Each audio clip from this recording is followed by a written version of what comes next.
Mesdames et messieurs, bienvenue à bord.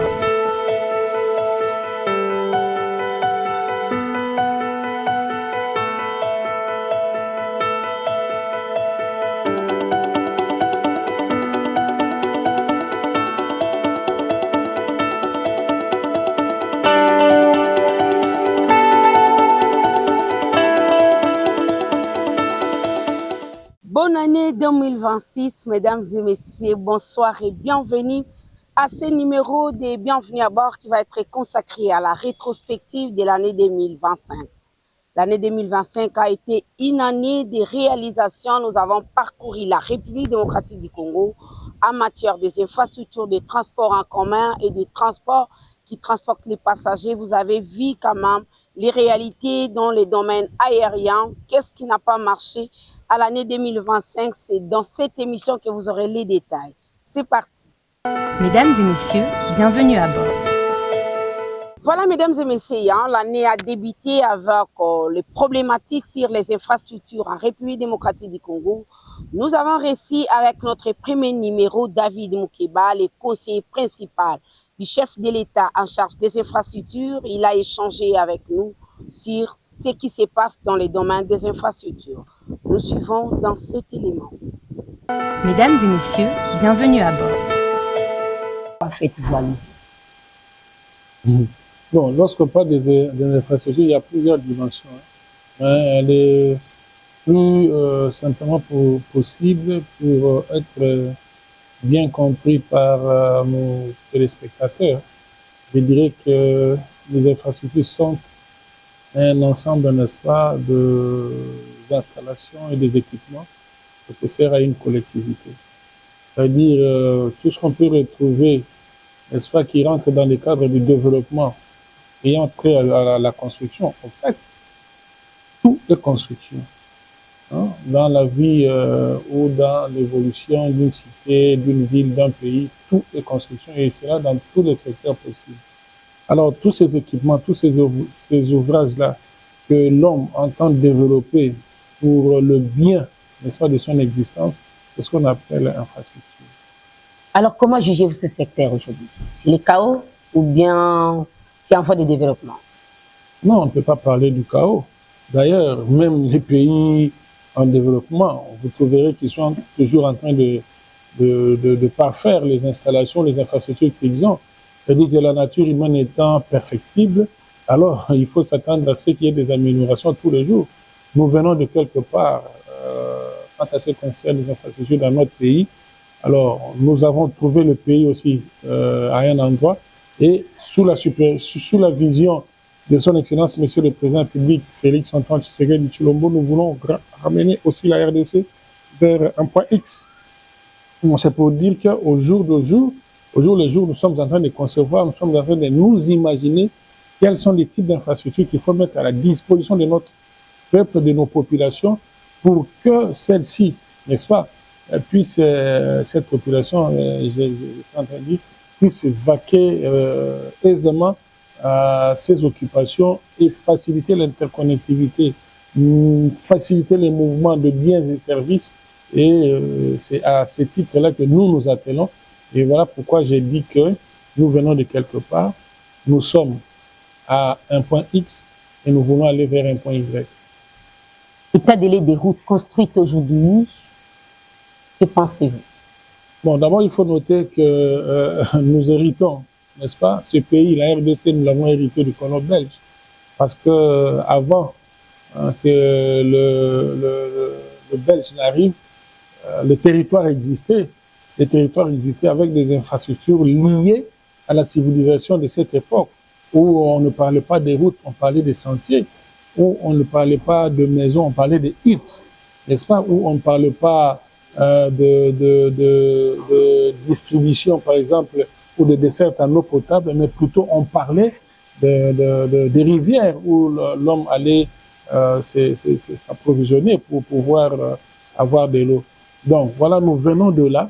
Et lorsque l'homme blanc est arrivé, et bien voilà, il a voulu, au regard de ses besoins pour satisfaire, n'est-ce pas, ce besoin à lui, il a trouvé nécessaire de pouvoir offrir quelques infrastructures à ces territoires qui, par la volonté des colons, étaient constitués en un pays que l'on a finalement appelé, que nous appelons aujourd'hui la République démocratique du Congo.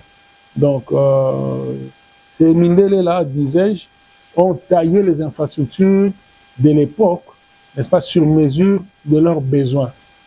Ça veut dire quoi? Ça veut dire que là où ils trouvaient qu'il y avait un intérêt particulier lié, par exemple, à l'extraction des richesses, à l'extraction des caoutchouc, à la coupe de bois, et j'en passe, n'est-ce pas? Ils faisaient tout pour avoir des infrastructures routières, des infrastructures de logements, n'est-ce pas? Des infrastructures ferroviaires, et aménager aussi les infrastructures qui longeaient nos fleuves pour faciliter l'évacuation de ce qu'ils appelaient à l'époque les richesses qui venaient extraire la République démocratique du Congo pour les acheminer vers un point d'exportation afin d'amener ces productions vers leur pays. Donc ces infrastructures étaient véritablement et essentiellement liées à leurs besoins. Okay. Et après, lorsqu'on accède à l'indépendance, on trouve que les colons avaient dressé un diagramme, n'est-ce pas, qui reprenait les routes, qui reprenait les voies ferrées, qui reprenait le voie fluviale, n'est-ce pas, qui reprenait les domaines de la santé, les domaines des logements, les domaines de l'éducation, et j'en passe. C'est comme ça qu'ils ont pu construire des hôpitaux, ils ont pu construire des écoles, ils ont pu construire des routes, ils en ont aménagé aussi des routes de dessert agricole, ils ont aménagé des voies ferrées qui étaient subdivisées en deux, pour la partie qui partait de Kinshasa jusqu'à Matadi, et la partie qui une autre partie qui allait de Lubumbashi, du Katanga jusqu'à vers le Maniema et descendre jusqu'à Ilebo. Et à Ilebo, ils empruntaient l'autoroute liquide pour pouvoir descendre vers Kinshasa et évacuer leurs marchandises. Donc voilà, nous avons hérité de cela. Et les régimes qui se sont succédés se sont tout simplement adonnés, ils se sont attelés à pouvoir les entretenir, mais et agrandir. Pas plus. Non, bon, les standards étaient restés les mêmes. Les standards étaient restés les mêmes. Pendant l'époque de Mobutu, les deux Kabila, les standards est resté presque le même. Mais c'est avec l'avènement de son Excellence, Monsieur le Président de la République, Félix-Antoine Tshisekedi, que nous sommes en train d'opérer une révisitation de standards et aussi de la technologie, si vous voulez, les éléments techniques qu'il faut apporter par rapport à la construction de nos différentes infrastructures. Mais ce qui m'a tiqué, vous avez parlé des infrastructures, vous avez essayé le mandat des Fati essaye d'améliorer, de créer d'autres routes qui n'existaient pas. On a un petit souci, ça, je vais m'arrêter sur les infrastructures portuaires. J'ai été au moins à plus de 4 ports de la République. Pas de grilles. Les grilles aussi, ça fait partie des infrastructures portuaires de l'État. Mais qu'est-ce qui a fait? Vous avez mis l'accent sur les infrastructures routières et non portuaires? Non. Sous la vision de son Excellence, Monsieur le Président de la République, nous nous attaquons à tous les secteurs. Et les infrastructures pour lesquelles nous sommes en train de suivre et de gérer au niveau de la Présidence de la République reprennent, n'est-ce pas, notamment les infrastructures routières, ferroviaires, portuaires, aéroportuaires, dans les domaines de santé, de l'éducation, de l'habitat, des logements, et j'en passe, n'est-ce pas? Alors, le port que nous disposons ici dans notre pays sont des ports que nous avons hérités de Belges. Nous avons trouvé tous ces ports dans un état de délabrement hyper avancé, mais avec le président, avec le régime actuel, sous le leadership du président Félix Tshisekedi, il y a tout un programme, n'est-ce pas, qui est en train de prendre corps, qui voudrait à ce que l'on puisse revisiter les installations portuaires partant de la ville de Kisangani à la province de la Chopo, passer par l'Équateur et arriver à Kinshasa. Et non seulement ça, mais aussi vous avez appris avec grande satisfaction, et coup de chapeau à son excellence, monsieur le président public, la matérialisation de sa volonté de pouvoir offrir un port à nos profonds dans la République démocratique du Congo. Donc il y a des moteurs qui sont en train de rentrer. Mesdames et messieurs, bienvenue à bord. Après David Moukeba, mesdames et messieurs, nous avons reçu les DG honoraires de l'Office des routes. Nous avons parlé avec lui sur les plans routiers laissés par les Belges en République démocratique du Congo. Quels sont les kilomètres qui ont été déjà réalisés et quels sont les kilomètres qui sont en cours? Nous avons reçu l'ingénieur Léon qui a exploité le secteur, qui a montré comment les Belges ont tracé la route pour la ville-province de Kinshasa. C'est dans cet élément que vous allez suivre. Mesdames et messieurs, bienvenue à bord. Nous allons parler sur les plans routiers laissés par les Belges. Nous avons connu beaucoup de soucis ici en RDC. Il y a eu des problèmes de coups de pointe par le gouverneur Ngobila qui voulait que les gens puissent dégager les grands acteurs publics de la République démocratique du Congo, surtout dans la ville-province de Kinshasa. On a eu tant de problèmes d'infrastructure. Est-ce que pouvez-nous d'abord essayer de parler sur les temps délais d'abord des routes en République démocratique du Congo par rapport à ce que les Belges ont dit? Bon, je pense avant de parler de l'état des lieux, il faut savoir comment les routes ont été conçues et quels sont les principes qui ont prévalu à la construction des routes à travers la République démocratique du Congo. C'est toute une histoire. Vous savez que les routes que nous avons ici, ce sont nos aïeux qui nous ont laissés. Les Belges ont trouvé les sentiers battus qu'ils ont petit à petit développés, c'est-à-dire ils ont ouvert les sentiers pour en faire un ensemble de 145 000 km de route.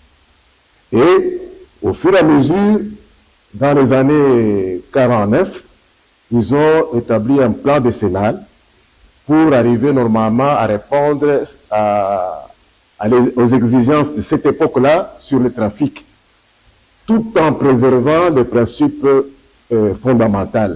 Les principes fondamentaux, c'est-à-dire prioriser les systèmes multimodaux de transport. Donc d'abord la voie d'eau, ce qui était la possibilité. Donc les routes ont été tracées en fonction des biefs navigables, et là où c'était navigable, la priorité était réservée aux bateaux. Et là où c'était non navigable, il y avait les routes qu'on devrait normalement modifier. Parce que les routes appartenaient aux ancêtres. Ce sont les ancêtres qui ont tracé les 145 000 km. À partir d'une histoire qui a duré au moins 30 siècles, en provenance de la Grande Nubie, qui a provoqué le mouvement migratoire, qui a fait que nos ancêtres sont venus petit à petit pour venir se stabiliser dans la partie centrale, dans le bassin du fleuve Congo. Hein? Bon, ces routes-là, que les Belges ont ouvertes, ont fait de façon que ces routes soient circulables en toute saison. Les 145 000 km. Ils ont ouvert, c'est-à-dire ils ont seulement changé la topographie des sentiers que les ancêtres ont laissés. C'était 145 000 km. Et tous les 145 000 km étaient praticables jusqu'en 1960. Et à partir de n'importe quel lieu, on pouvait rejoindre n'importe quel lieu de la République démocratique du Congo. Aujourd'hui. Ouais. Le cas, parce que les 3 premières années, après l'accession du pays à l'indépendance, il y a eu des rébellions de gauche à droite. Beaucoup de crises. Il y avait la rébellion de Kisangani avec les Moulélé et tout ça. Ce qui a fait que le système qui était basé sur l'entretien en cantonnage manuel, et les gens étaient en insécurité. Ils ont commencé, en dehors même de cette insécurité, il y avait le non-paiement des salaires aux cantonniers. Ce qui a fait que pendant 3 ans, 4 ans, il y a eu le premier délabrement de la route. Ok, les cantonniers ont arrêté de travailler, c'était vers quelle année? Les cantonniers ont arrêté, il faut quand même leur accorder la bravoure, hein, parce qu'ils ont travaillé pendant 2 ans après l'indépendance, sans être payés régulièrement. Alors, qu'est-ce qui avait fait qu'ils ne sont pas payés? Qu'est-ce qui bloquait leur salaire? c'est toujours l'ennemi de ce pays. L'ennemi de ce pays, c'est la corruption. Il y a eu maintenant le système des comptables d'État qui allaient payer les cantonniers avec une multitude de listes. Quand ils arrivaient, ils trouvaient les cantonniers, ils créaient une autre liste, et ainsi de suite.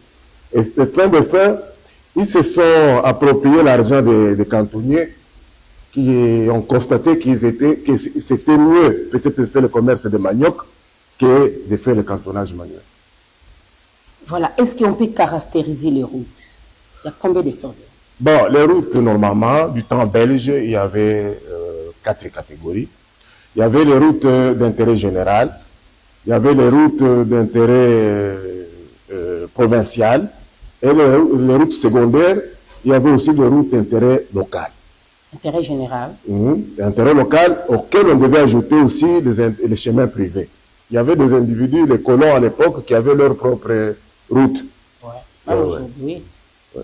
Aujourd'hui, ça a évolué. En 1978, au niveau de Bandundu, les gouverneurs se sont réunis et ils ont refait la classification routière en mettant ça en 3 catégories. Donc, ils ont retenu les routes qu'on appelle aujourd'hui route nationale RN. C'est route nationale en sigle. Et puis, vous avez les routes de priorité, qui sont les routes provinciales, et les routes d'intérêt local, qui sont les autres routes que vous appelez, il y a un amalgame là-bas, les autres appellent ça route de dessert agricole, on ne connaît pas où ça commence, où ça se termine. Mais c'est ça. Ouais, ouais. On parle seulement des routes agricoles. On dit des... Qu'est-ce qu'on peut retenir d'une route agricole? Toute route peut être agricole ou bien non agricole. La route nationale. Vous avez le problème, vous savez, la route nationale, c'est une route qui relie, qui est des liaisons nationales, en quelque sorte. Et route provinciale, c'est une priorité qui fait suivant le fonctionnement de la province. Il y a ces routes qui sont d'une importance capitale, parce que ce sont des routes qui nourrissent la province. Ce sont les routes prioritaires de la province. Ces routes prioritaires-là, où est-ce qu'ils trouvent les produits? Les produits qui viennent des routes d'intérêt local, c'est-à-dire des villages qui transportent leurs marchandises, qu'ils vendent le long des routes de priorité provinciale. C'est pour ça que dans ces pays, si on veut vraiment étudier les routes, on doit rester dans les 26 méga-projets. Okay. Parce que la République démocratique du Congo est constituée par 26 méga-projets. Quels sont ces 26 méga? Chaque province est égale à un méga-projet. Okay. Chaque province, il y en a 26. Ouais, donc il y a 26 méga-projets. Okay. Et dans chaque province, il y a ce qu'on appelle les projets majeurs. Il y a la défense et sécurité, qui est une priorité. Après, il y a maintenant le désenclavement du système de transport. Des routes, et les transports doivent être multimodaux parce qu'il y a les routes, il y a la voie ferroviaire et la voie navigable. Mesdames et messieurs, bienvenue à bord. Rocado de Lutendele, la route qui va essayer d'engorger la ville-province de Kinshasa à ce qui concerne les infrastructures. Qu'est-ce qui fait que la ville-province de Kinshasa a plusieurs embouteillages monstres, des fois qui font de 3 heures, de 4 heures, de 5 heures du temps? Le chef de l'État a pensé à donner à la République un rocado qui va faire désenclaver la ville-province de Kinshasa à ce qui concerne l'infrastructure. Nous avons été sur le terrain avec le collectif des ingénieurs de l'Union sacrée de la Nation. Nous avons échangé avec eux. Ils ont été envoyés par le directeur général de l'agence congolaise des grands travaux qui est en train de suivre ces travaux. Ingénieur Aristote et ingénieur Kalo étaient là avec nous dans cette émission. Mesdames et messieurs, bienvenue à bord. Ah, on a quartier Nabino. Route oyo pona yo ils ont porté nini na kini.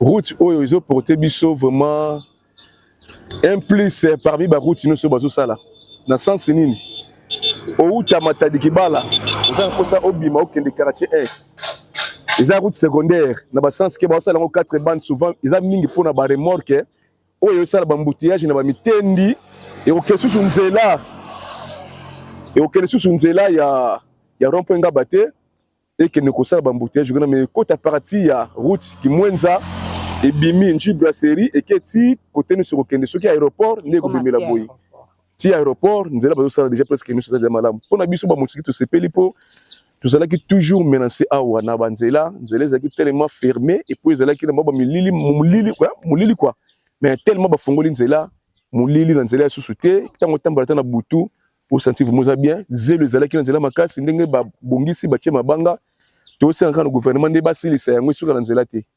notable oyo aza ancien ya awa toyeba pe combien d'années au sali na quartier awa depuis Naya ça fait déjà 14 ans. Voilà. 14 ans. Naya depuis de 2015 ans, 2010. Voilà. Tant on a komaka ezaki zamba mutazalaka te hein. Komona moi ba paysage au moni wana te mais inspiration salama yake Naya kotoyo pour un jour ekobonga. Nzamba naki visionnaire nzamba tel senga que un jour ekobonga. Raison pour laquelle Naya ki kobanda kotonga eloko iloko nyonso tout temps nazo tonga ngo bato seka ngai ke ayiko bwaka mbongo mais lelo yo bango nyonso bapesinga félicitation puisque bamoni ke iloko siko ezui valeur puisque koti na kati ya rocade ekutani na nzela eza développement et maka nyonso mbongo makambo tu mutabeli facilité ezali ya ko évacuer biloko facilité ezali ya ko salake osomba eloko na ville osomba et biloko wuti koto et qui ne peut centre-ville. Donc c'est ça. Donc nzela c'est le développement. Nzela oyo basaili na mkonzamboka oyo facilité bino ko bimana centre-ville ko bimana njili brasserie okoki ko lancer message nini. En tout cas, après sinon vraiment mbote belé à son excellence Félix Antoine Tshisekedi loko ya salé le biso vraiment to moni que non. En tout cas c'est à chanter. Et ça la continuellement et ça l'a arrêté. Alors, biso tozo avantage tant que ba jardiner na musala na biso. Tozo te ka biloko koto vraiment biloko comme à tout le temps ba client ba komoya. Parce que ba bandaki obanga par rapport à quoi nzela muke en plus ba kuluna côté la matelema na balabala ko kale ba mama ko botola bango bambongo mais cette fois-ci à partir nzela oyo fonga maki en tout cas to komi na kimi. Mais désolé eloko moko ya pasi que ba wumbu ba komi ko botola bato ba mapango atekeli yo lupango déjà batekeli o bando 2004 mais lelo boye nzela ezu en plein quartier ezu en plein ba komi ko ya ko botola susu bato mapango ezadinete mais c'est mutamba oza pe fotala la biso likamboy faut côté la biso likamboy parce que tozoni okama à peine même bazape sur place et puis ba komi ko beta bato na nzela ko botola bato ba biloko vraiment ba konzi mais c'est mutamba mais respect coup de chapeau à vous oza wapi otale la biso likamboy en tout cas na sepeli nanu ndunde komi mwa ezoteka makitoko ba mama bazoya ma pot de fleurs pe komi ma pot de fleurs vraiment ezokende vraiment kitoko vraiment mama na sepeli na makasi na komona nanu activité na biso nde progresser ke liboso to banonyo kama makasi mutu rezo kota te moto ezate bozo ke makolo donc bozo nyo kama makasi mais na sepeli vraiment na président aye ko sala nzela c'est que évolution biloko ministre to komoteka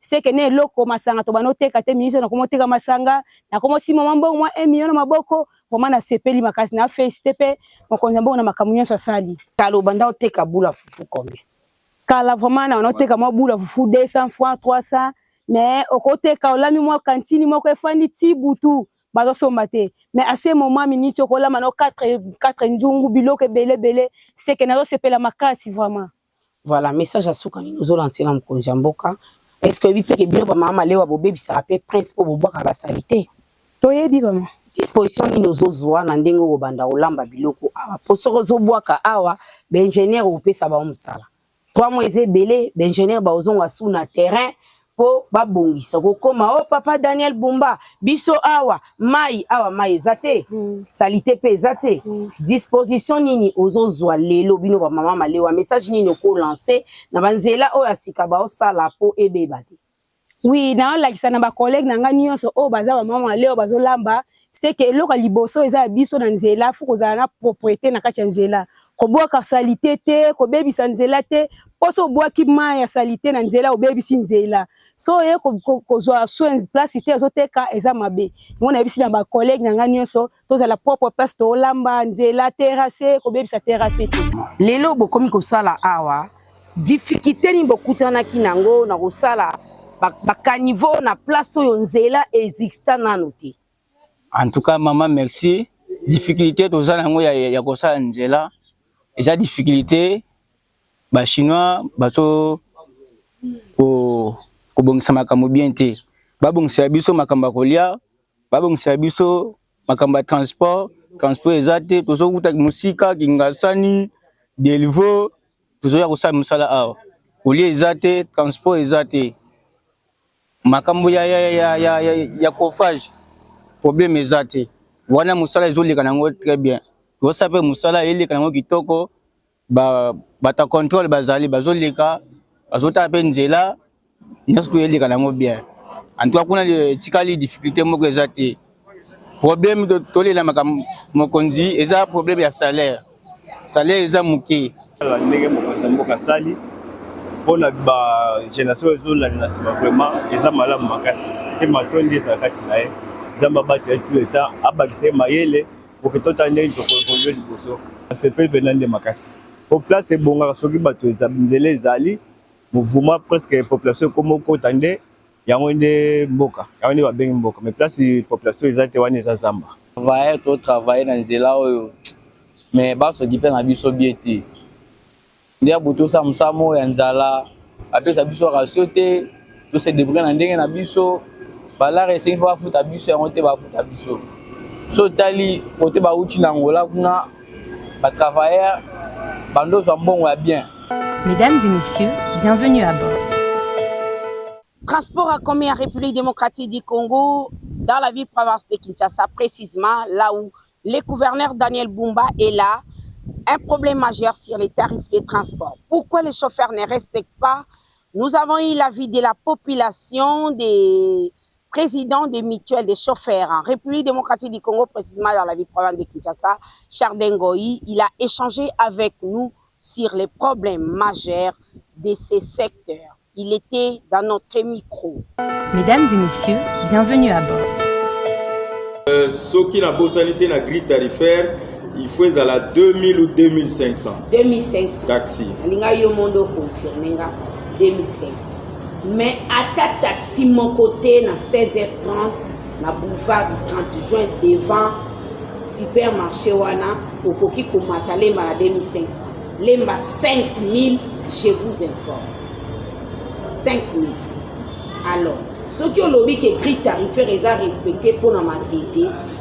La victoire, on est l'hôtel parce que ma tête victoire quand les amis prennent ma taxi jusqu'à 1000 fois ta matissa. So imboula les bêtis va te passer une pénare ba matissa. Mais gris oh vraiment gouverneur à municipaux et alléger nos kondiamuka. Oui que nous ba chauffeur ko tikali ko respecter on te do boycotter amo. Allô banal. Merci beaucoup. Merci beaucoup, maman. Je crois que il faut que nous n'avons expliquer. Grille tarifaire est un dossier global. Mais d'une manière partielle, ils ont respecté l'itinéraire favorable. Ils ont extrémistes. Ils respecter. Effectivement, mais BLP a respecté la grille tarifaire. Bazalaka pe batu oyo balandaka biso te na masanga. Parce que biso na niveau ya masanga to pesa ka mateya total sakesika nini mbeba ya mokumbe ezali pona ko éviter. Mais ce que tozui mbeba wana toyeba yango ke augmentation na ndenge moko ya mabe ya grille ya prix ya transport ezali assorti souvent na ba conséquences. Oui, il faut respecter grille tarifaire. Toujours ça là vraiment campagne, même à travers l'émission, de façon que décision à gouverneur est à la respecter. Puis surtout ça là qui. Bon, on a chauffeur à Kinshasa parce que Togogi Kobo ya bangote, il faut continuer côté ya bango. Tant Togo comme on a pas piste de solution, le lengekan il faut grille tarifaire on a est à la respecter. Je crois qu'il n'a pas pu expliquer. Mais tout ce qu'on a à disposition, aux alliés côté ça, le respect dans l'eau. Bah bazali ko respecter bazali ata baza muke me bazali combien de pourcents Bon, moi je crois qu'on peut avoisiner dans le 30-40%. On va respecter. On va respecter. Donc 70% ouais. très au respect. Ça c'est vraiment une vérité. Et ça surtout. Bon. Respect on a se dit à quoi. Le cas où il y a manque de respect et tracasserie ou bien les quoi les rencontres n'ont pas promis. On comprend le sens de la nouvelle. Oui. La rencontre est beaucoup d'autorités provinciales, la ville. Apparemment, il n'y avait pas de clause précise. Il y a un sali qui est hypothèque. Parce que Kachine est à Wawebi. Nous avons en 2019, la Covid. Herba PC instruction moutunions à l'Ataracache. Et pourquoi instruction on a Yopozali numéro 1, il y a un chauffeur, mais aux appels à l'aise à Oulobake 30% de respecter. Donc 70% va respecter. Maintenant, dans la zone, c'est l'autre question. Qu'est-ce qu'il bloque? Effectivement, Koloba vérité, ezali somoté, ezali processus, ezali monde de moko, nenge tolobi, batebele sengeli baye kola, batebele sengeli éducation routière et salement. Moko ya ba conséquences o ezali à la base, ya non-respect à grille tarifaire, ezali ba condition oyo ezali na niveau ya circulation routière. Tokobo ya tele na Kinshasa, ezala na Changu, ezala na Moamba, ezala na Funa, ezala na Lukunga. Problématique, il y a désordre où est dans le niveau à Balabala. Problématique, il y a Maboulou, malgré Mikolo Tomoni, Bangé s'est déployé, c'est qui est une très bonne chose. Problématique, il y a Kozanga Bahare. Problématique, où vraiment, ezali que Mototango ezali kosa l'exploitation. Maman, transport ezali commerce. Et que commerce, wana mutakoika ko bénéficier, ce qu'ezali ko rentabiliser na nombre ya batour. Pondération ya hausse de prix wana. Et ça souvent la imposition ya calcul au chauffeur azali ko sala ayebi ke na kendaka mateteti ville 6 fois ou bien 6 tours mais na comment on sala 4 tours parce que na 4 tours a ko sa versement te a raison que ça peut carburanter et ça la réalité d'ordre technique yango soto lobaka ce qui l'état a bongisi rapidement banzela ce qui l'État a réformé PCR, parce que Moussala y a PCR, il y a Liboso Ezali, il y a côté le Messika ba intersection et sika conflit routier Ezali, pour réguler Zela. Nyon soana et ko permettre que Mokumbi a maximisé na temps na ya fréquentation pour azo sala ba course. Aussi longtemps que temps on est compliqué, en tout cas il faut s'attendre kaka na violation il y a grille tarifaire wana. Autre chose, il y a problème il y a la pièce de rechange. On est dans la charge à Bakolomituka.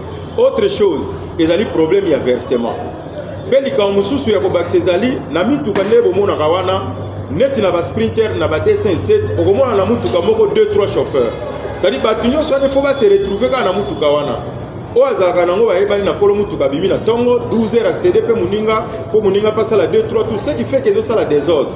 Biso na ba proposition to sala to déposer cahier de charge na niveau de la division urbaine de transport to lobaki et sengeli ville à Kinshasa et que la société urbaine ya transport la carte de société urbaine ya transport wana ba bongisa ba conditions de travail ba bongisa ba conditions de vie à ba chauffeur ba mbate ba kozwa kaka ba chauffeur badali ko nyokwama na ba propriétaire o mituka pe de fois zape ya malongate kaka ba kumbi wana nde ba kolongwa kuna ba keluka musala na l'état.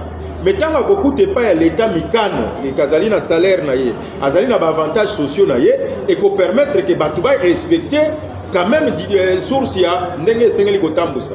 Autre chose, tolobi l'État fungolanzela ya train. Ceux qui traînent le lieu comme ils la vacation, Koluta Malukunzeleti centre-ville, 2 vacations avant midi, et qu'on permettre concurrence na balabala.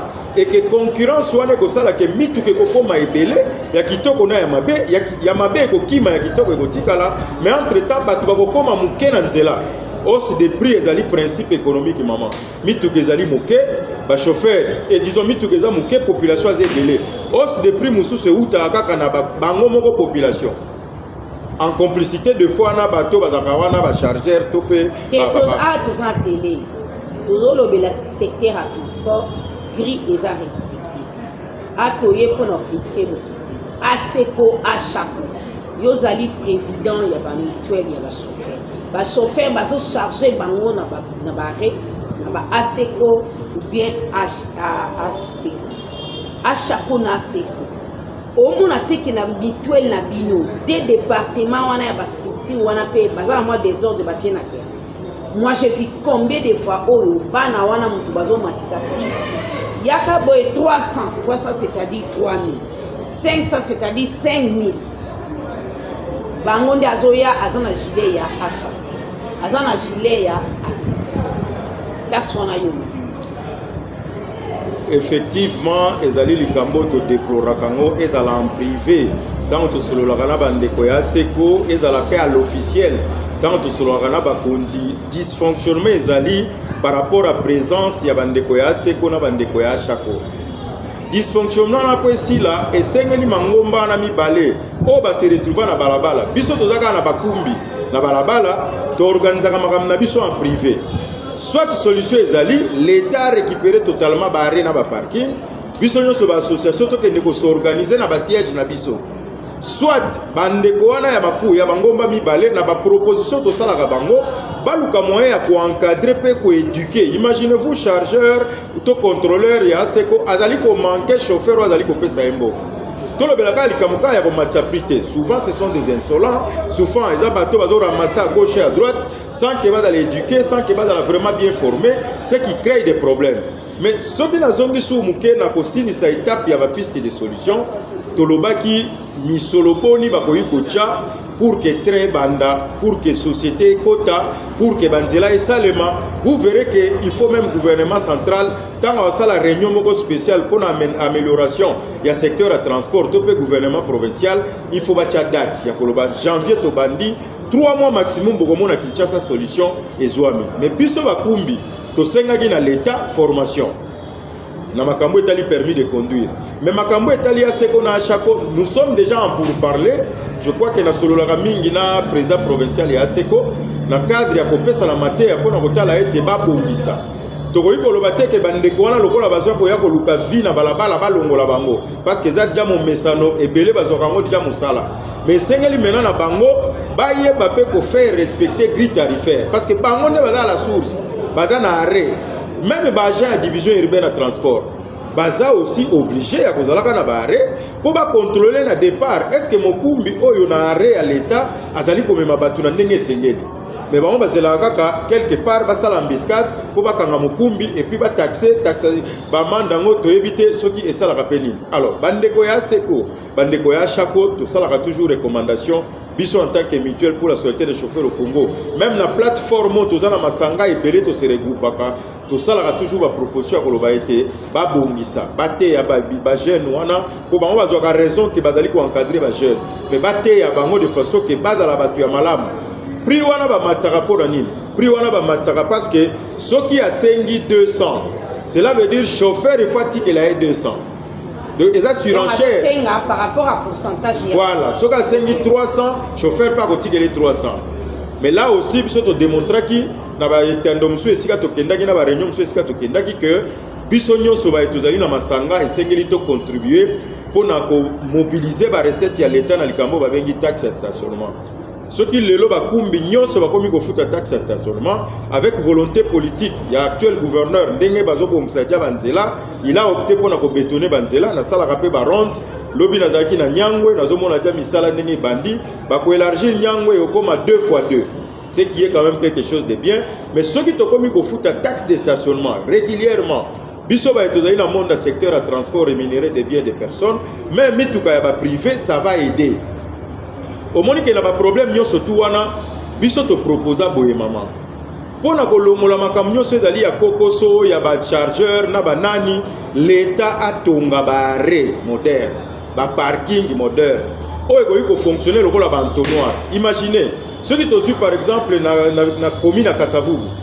Tozu par exemple avenue lokola Oshwe. Soko uti côté à stade ya biso Tata Raphaël ezali entrée. Sorti au bimeli na Kasavubu. Bino nyonso boda na alignement, bozu par exemple bande de côté droit. Pour que la paix ba de komususu ba utiliser côté gauche.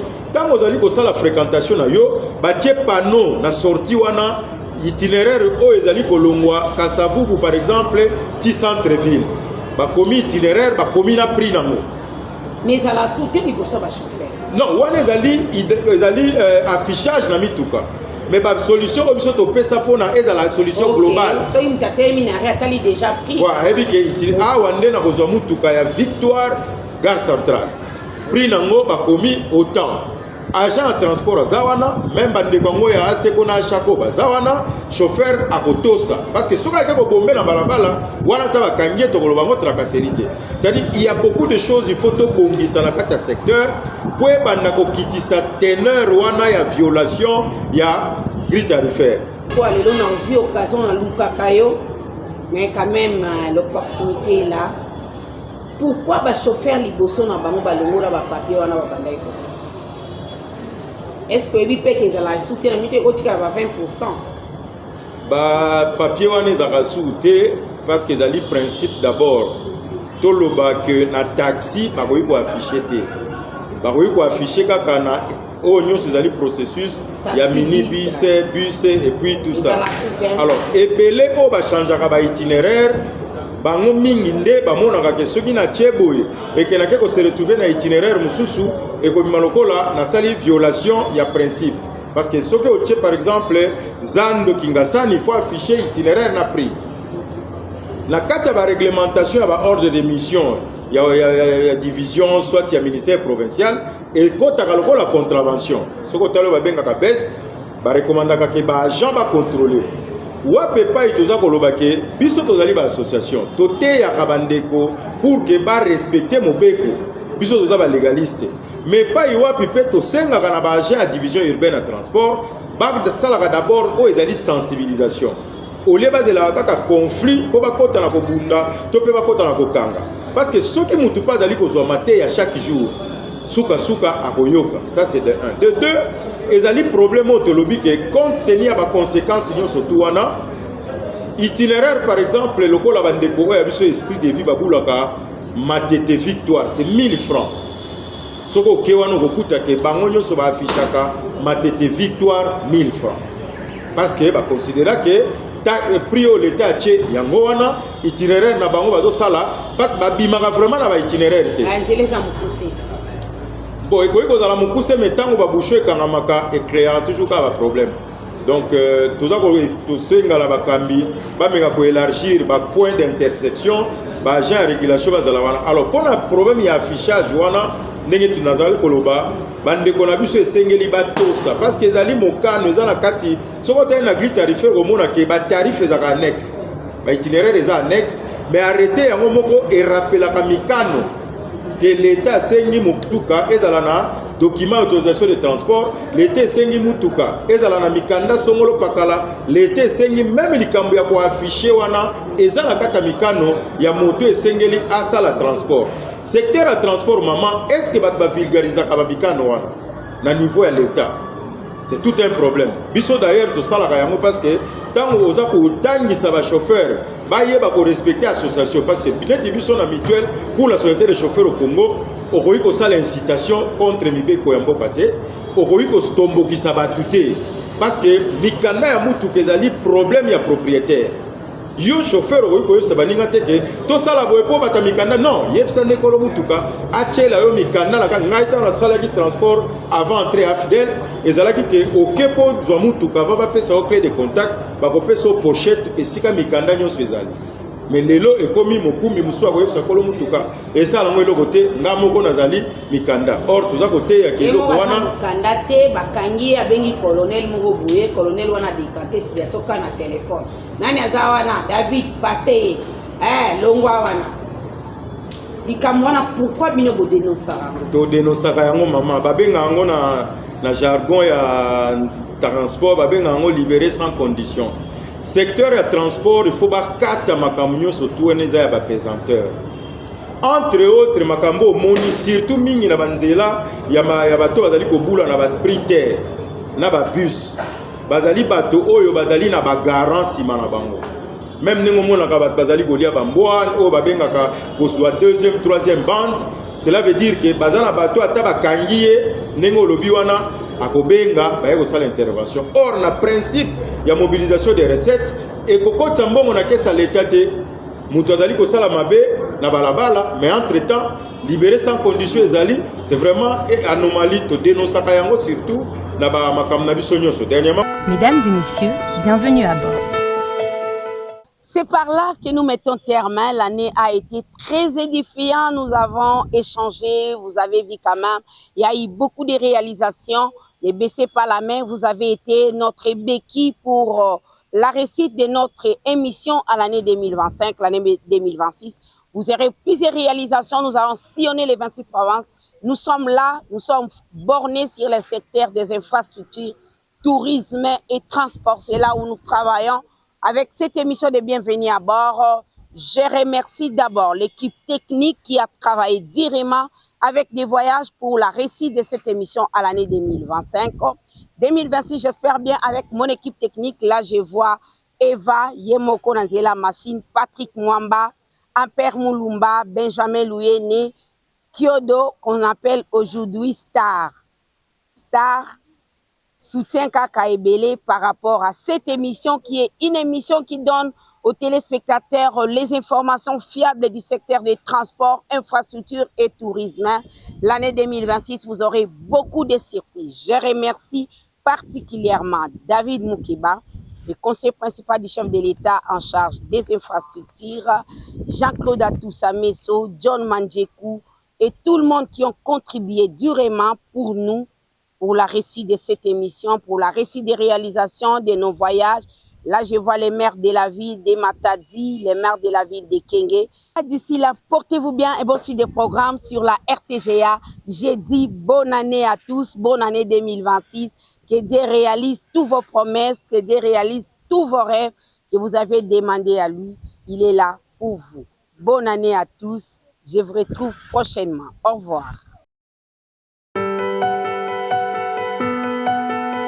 Mesdames et messieurs, bienvenue à bord.